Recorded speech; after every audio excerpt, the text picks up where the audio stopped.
这个刹车皮只有一边做动，它就会斜一边，到时候刹车有可能会有卡住的情形。给其他车行做过大保养，但是车子骑起来好像还是有些地方没有很顺。我在做的是1万公里的健检，检查有一些耗材是不是要定期更换，检查有一些零件是不是寿命到达。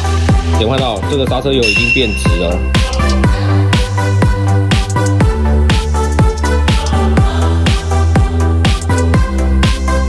刹车更重要的是我们要检查这2个活塞是否会正常作动。